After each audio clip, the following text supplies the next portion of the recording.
15. The Maker and his Works.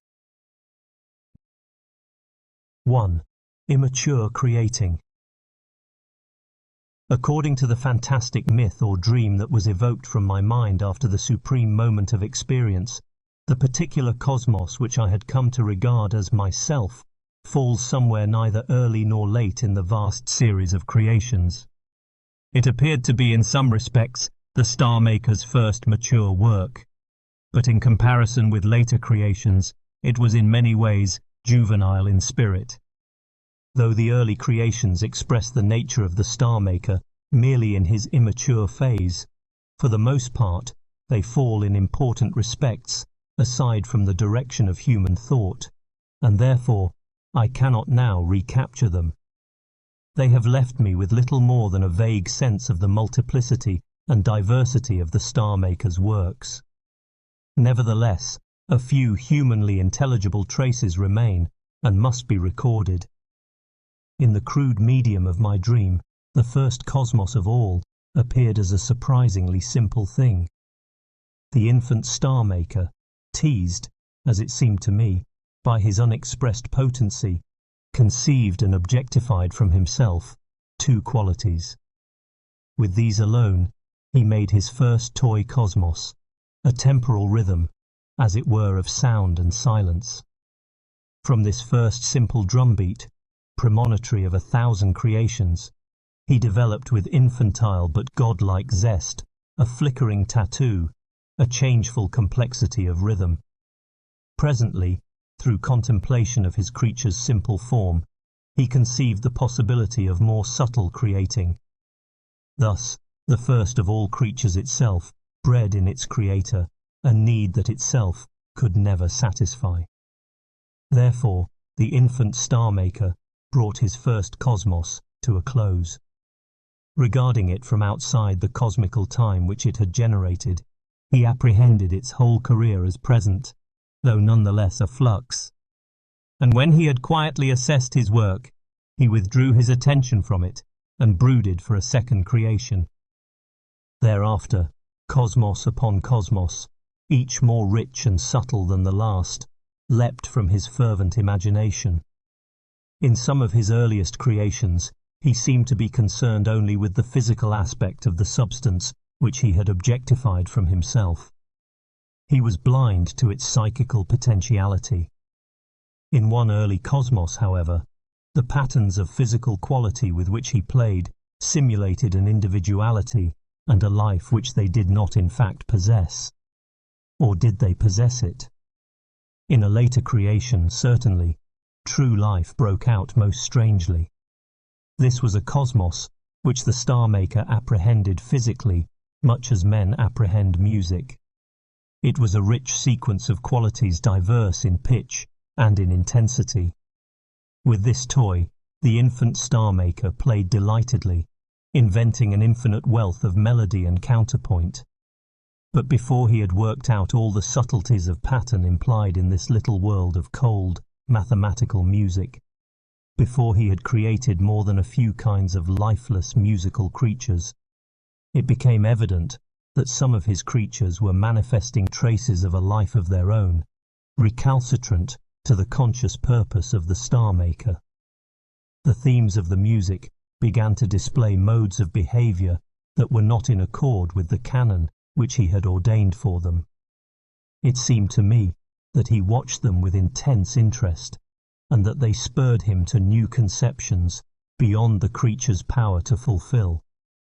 Therefore, he brought this cosmos to completion, and in a novel manner. He contrived that the last state of the cosmos should lead immediately back to the first. He knotted the final event temporally to the beginning, so that the cosmical time formed an endless circlet. After considering his work from outside its proper time, he set it aside and brooded for a fresh creation. For the next cosmos, he consciously projected something of his own percipience and will, ordaining that certain patterns and rhythms of quality should be the perceivable bodies of perceiving minds. Seemingly, these creatures were intended to work together to produce the harmony which he had conceived for this cosmos, but instead each sought to mold the whole cosmos in accordance with its own form. The creatures fought desperately and with self-righteous conviction. When they were damaged, they suffered pain. This, seemingly, was something which the young star-maker had never experienced or conceived. With rapt, surprised interest, and, as it seemed to me, with almost diabolical glee, he watched the antics and the sufferings of his first living creatures, till by their mutual strife and slaughter they had reduced this cosmos to chaos. Thenceforth, the star-maker never for long ignored his creatures' potentiality for intrinsic life. It seemed to me, however, that many of his early experiments in vital creation went strangely awry, and that sometimes, seemingly in disgust with the biological, he would revert for a while to purely physical fantasies. I can only briefly describe the host of the early creations. Suffice it that they issued from the divine, though still infantile imagination, one after the other, like bright but trivial bubbles, gaudy with colour, rich with all manner of physical subtleties, lyrical and often tragic with the loves and hates, the lusts and aspirations and communal enterprises of the star-maker's early experimental conscious beings. Many of these early universes were non-spatial, though nonetheless physical. And of these non-spatial universes, not a few were of the musical type, in which space was strangely represented by a dimension corresponding to musical pitch, and capacious with myriads of tonal differences. The creatures appeared to one another as complex patterns and rhythms of tonal characters. They could move their tonal bodies in the dimension of pitch, and sometimes in other dimensions, humanly inconceivable. A creature's body was a more or less constant tonal pattern, with much the same degree of flexibility and minor changefulness as a human body. Also, it could traverse other living bodies in the pitch dimension, much as wave trains on a pond may cross one another. But though these beings could glide through one another, they could also grapple and damage one another's tonal tissues. Some, indeed, lived by devouring others, for the more complex needed to integrate into their own vital patterns the simpler patterns that exfoliated throughout the cosmos directly from the creative power of the star-maker. The intelligent creatures could manipulate for their own ends elements wrenched from the fixed tonal environment, thus constructing artifacts of tonal pattern. Some of these served as tools for the more efficient pursuit of agricultural activities, by which they enhanced the abundance of their natural food. Universes of this non-spatial kind, though incomparably simpler and more meagre than our own cosmos, were rich enough to produce societies capable not only of agriculture, but of handicrafts, and even a kind of pure art that combined the characteristics of song and dance and verse. Philosophy, generally rather Pythagorean, appeared for the first time in a cosmos of this musical kind. In nearly all the star-maker's works, as revealed in my dream, time was a more fundamental attribute than space. Though in some of his earliest creations he excluded time, embodying merely a static design, this plan was soon abandoned. It gave little scope to his skill. Moreover, since it excluded the possibility of life and mind, it was incompatible with all but the earliest phase of his interest. Space, my dream declared, appeared first as a development of a non-spatial dimension in a musical cosmos. The tonal creatures in this cosmos could move not merely up and down the scale, but sideways. In human music, particular themes may seem to approach or retreat, owing to variations of loudness and timbre. In a rather similar manner, the creatures in this musical cosmos could approach one another, or retreat, and finally vanish out of earshot. In passing sideways, they travelled through continuously changing tonal environments. In a subsequent cosmos, This sideways motion of the creatures was enriched with true spatial experience. There followed creations with spatial characters of several dimensions, creations Euclidean and non-Euclidean, creations exemplifying a great diversity of geometrical and physical principles. Sometimes time, or space-time, was the fundamental reality of the cosmos, and the entities were but fleeting modifications of it. But more often, qualitative events were fundamental, and these were related in spatio-temporal manners. In some cases, the system of spatial relations was infinite, in others, finite, though boundless. In some, the finite extent of space was of constant magnitude in relation to the atomic material constituents of the cosmos. In some, as in our own cosmos, it was manifested as in many respects expanding. In others, again space contracted, so that the end of such a cosmos, rich perhaps in intelligent communities, was the collision and congestion of all its parts, and their final coincidence and vanishing into a dimensionless point.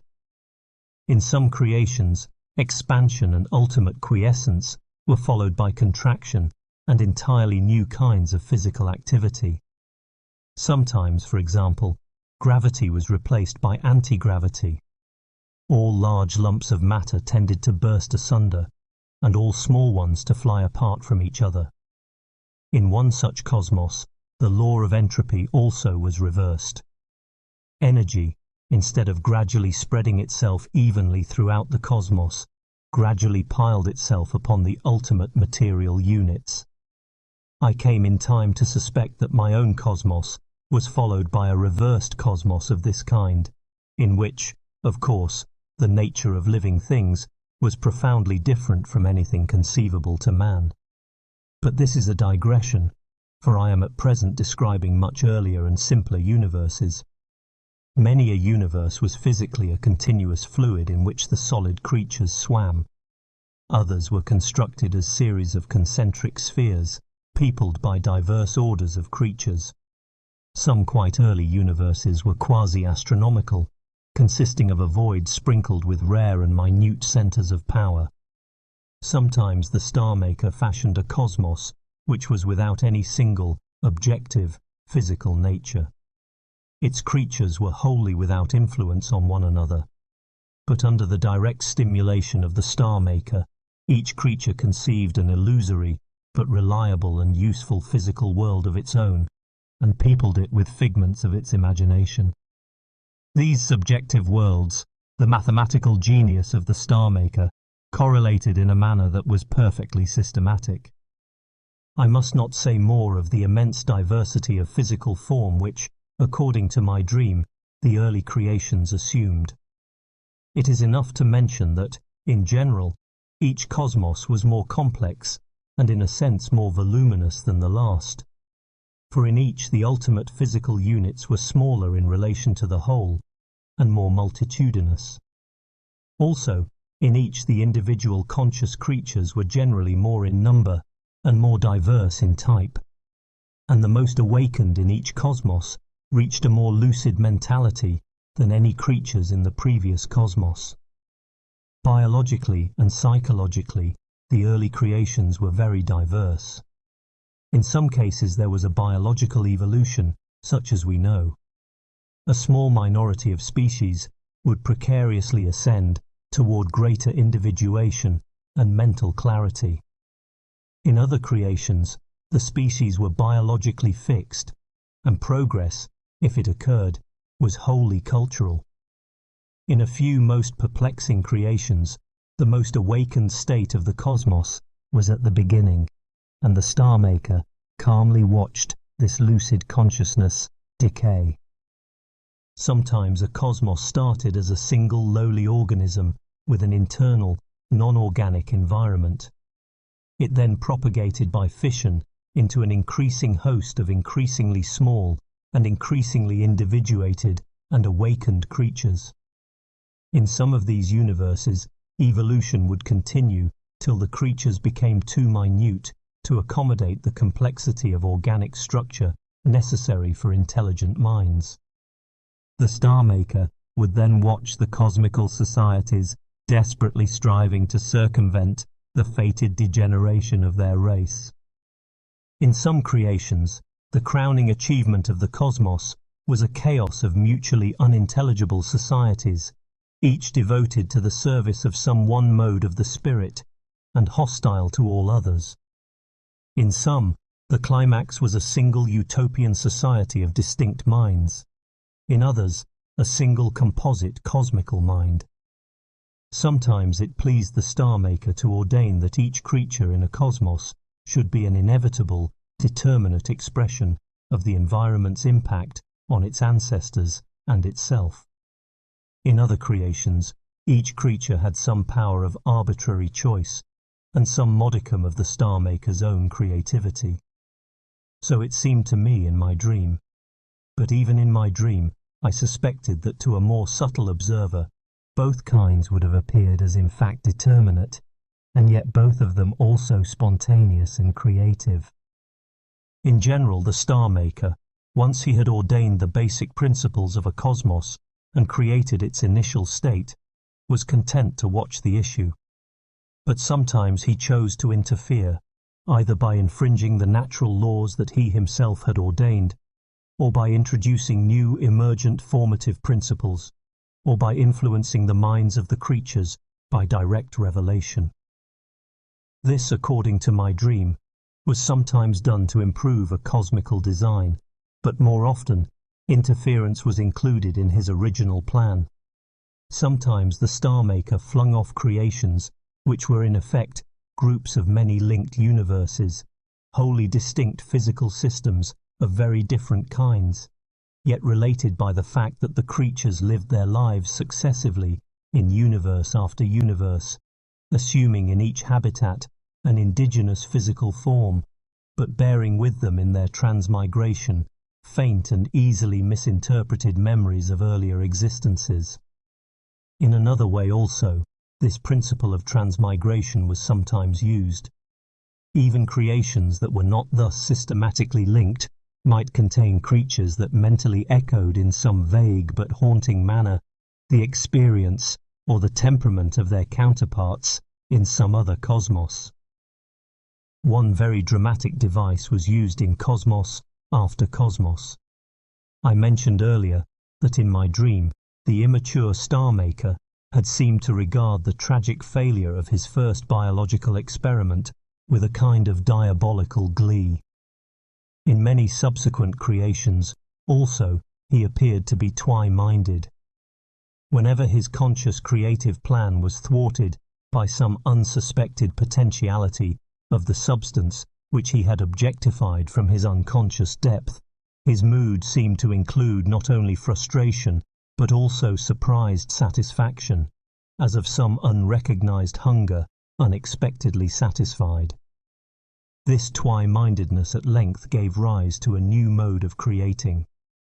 There came a stage in the Star Maker's growth, as my dream represented it, when he contrived to dissociate himself as two independent spirits, the one his essential self, the spirit that sought positive creation of vital and spiritual forms and ever more lucid awareness, the other, a rebellious, destructive and cynical spirit, that could have no being save as a parasite upon the works of the other.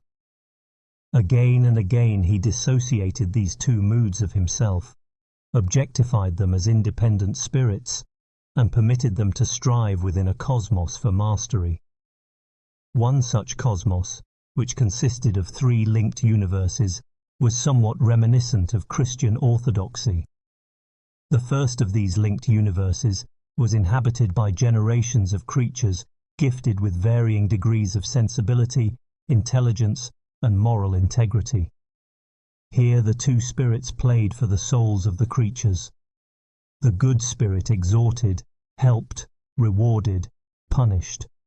The evil spirit deceived, tempted, and morally destroyed.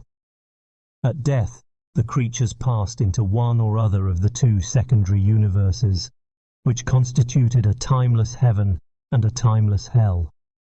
There they experienced an eternal moment, either of ecstatic comprehension and worship, or of the extreme torment of remorse.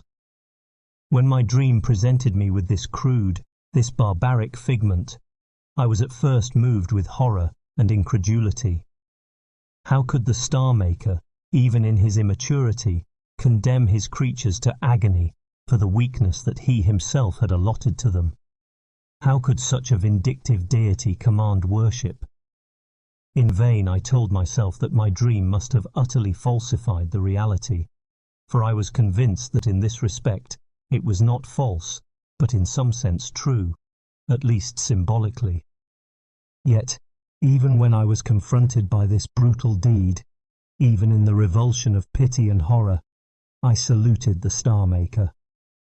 To excuse my worship, I told myself that this dread mystery lay far beyond my comprehension, and that in some sense even such flagrant cruelty must, in the Star Maker, be right. Did barbarity perhaps belong to the Star Maker only in his immaturity?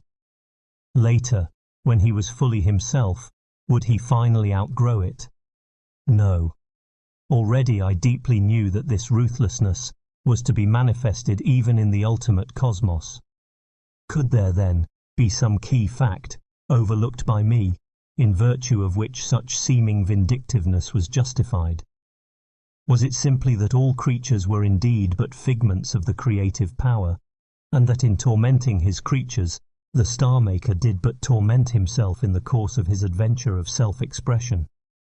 Or was it perhaps that even the Star Maker himself, though mighty, was limited in all creation by certain absolute logical principles, and that one of these was the indissoluble bond between betrayal and remorse in half-awakened spirits?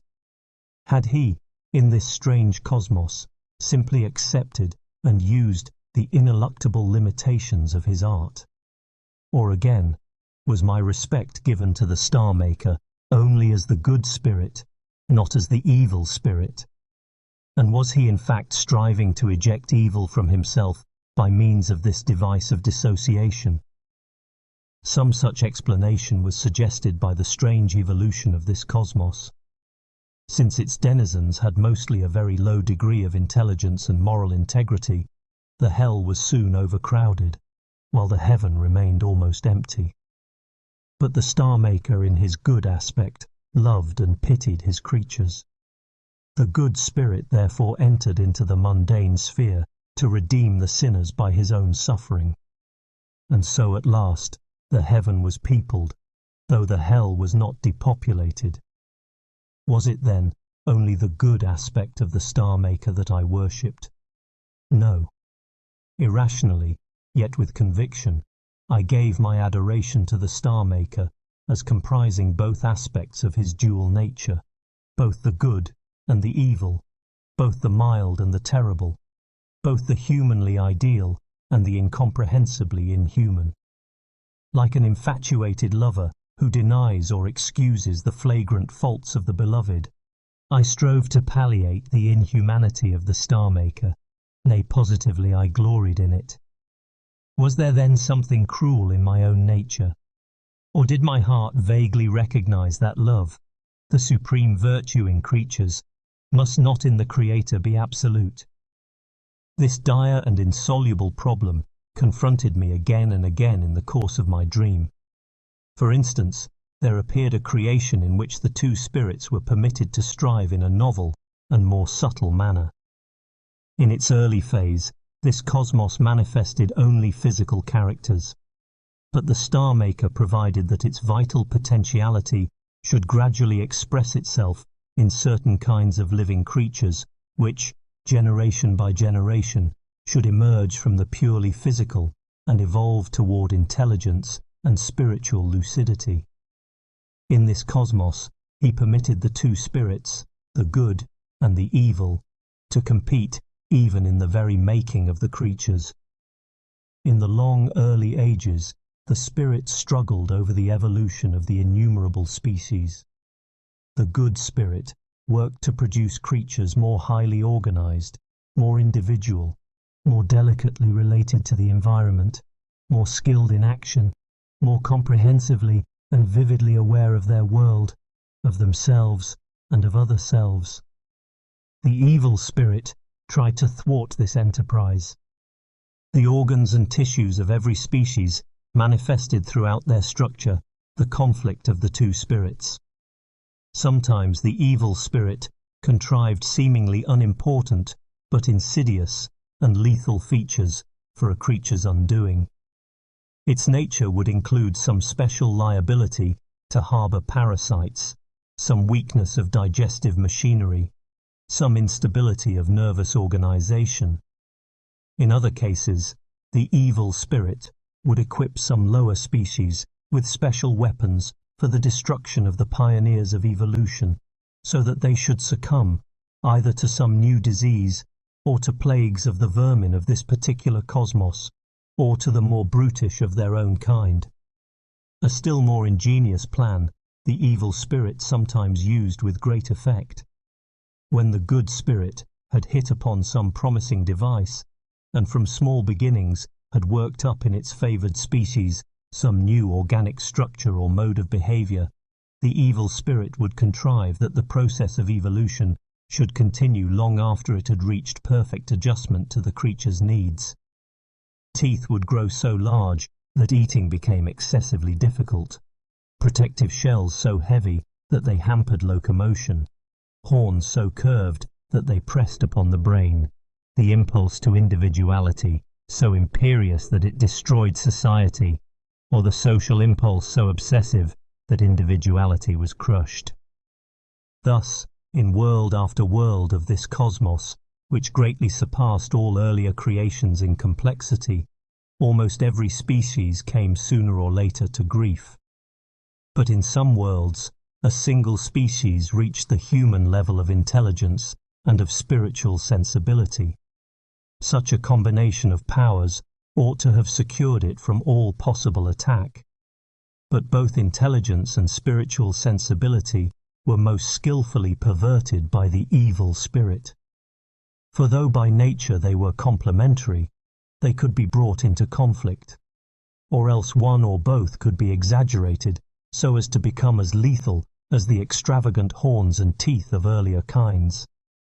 Thus intelligence, which led on the one hand to the mastery of physical force and on the other to intellectual subtlety, might, if divorced from spiritual sensibility, cause disaster. The mastery of physical force often produced a mania for power, and the dissection of society into two alien classes, the powerful and the enslaved. Intellectual subtlety might produce a mania for analysis and abstraction, with blindness to all that intellect could not expound. Yet sensibility itself, when it rejected intellectual criticism and the claims of daily life, would be smothered in dreams.